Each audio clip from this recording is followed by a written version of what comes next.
Tamil Nadu எக்கனாமில number 1 2 கன்செகட்டிவ் இயர்ஸா நம்ம double digit growth குடுத்துருக்கோம்.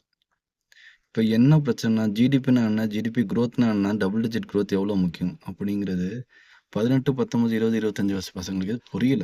அதுதான் இங்க பெரிய பிரச்சனையே. அந்த இதோடைய முக்கியத்துவத்த நம்ம புரிய வச்சா தான், நம்மளால அந்த கான்வர்சேஷன பிகின் பண்ண முடியும். அப்பதான் இந்த ஒரு உரையாடல் தொடங்கவே முடியும். ஜிடிபி டபுள் டிஜிட் குரோத்துங்கிறது ஒரு எக்ஸாம்பிள் சொல்றேன். 1990ஸ்ல இந்தியாவும், சைனாவும் ஒரே இடத்துல இருக்காங்க ஜிடிபில. இன்னைக்கு சைனா, அமெரிக்கா கூட போட்டி போட்டுருக்காங்க ஜிடிபில. கிட்டத்தட்ட அமெரிக்காவ தோற்கடிக்கிற அளவுக்கு வந்துட்டாங்க. ஏன்னா, கிட்டத்தட்ட 20 வருஷம் பயங்கரமா இன்வெஸ்ட் பண்ணாங்க கல்வியில, வேலைவாய்ப்புல.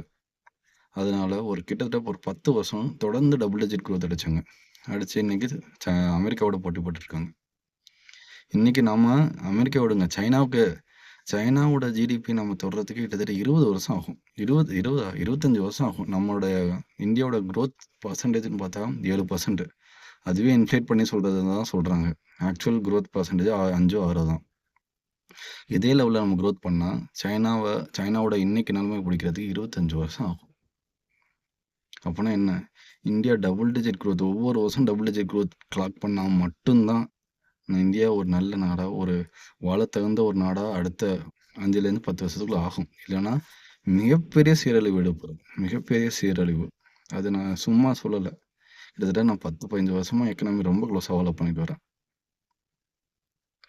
அப்படி இருக்கும்போது தமிழ்நாடு மாதிரி ஒரு ஸ்டேட்ஸ் டபுள் டிஜிட் குரோத் அடிக்கிறதுங்கிறது ரொம்ப ரொம்ப ரொம்ப முக்கியம்.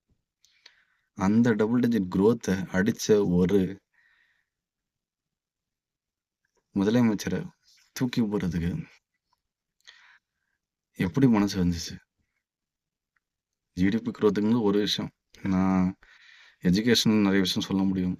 இன்வெஸ்ட்மெண்ட் வைஸில் நான் சொல்ல முடியும். எம்ப்ளாய்மெண்ட் ஜென்ரேஷனில் சொல்ல முடியும். ஐடியாலஜிக்கல் பேட்டில் பாருங்க.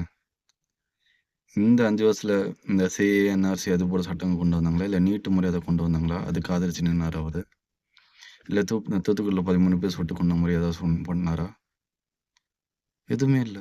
கடைசியில் அந்த எலெக்ஷனுக்கு ஒரு வாரத்துக்கு முன்னாடி அந்த டீலிமிட்டேஷன் தமிழ்நாட்டுக்கு மிகப்பெரிய ஆபத்து வந்துச்சு. அப்போ கூட இந்த டீலிமிட்டேஷனை எதிர்த்து அடித்து உடச்சி பார்லிமெண்ட்டில் அடித்து உடச்சார். இந்த பில்லை அடித்து உடச்சிட்டு தான் ஓட்டு கேட்டார்.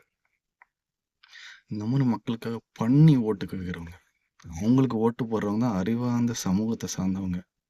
அதுதான் இப்போ நான் என்ன சொல்கிறது?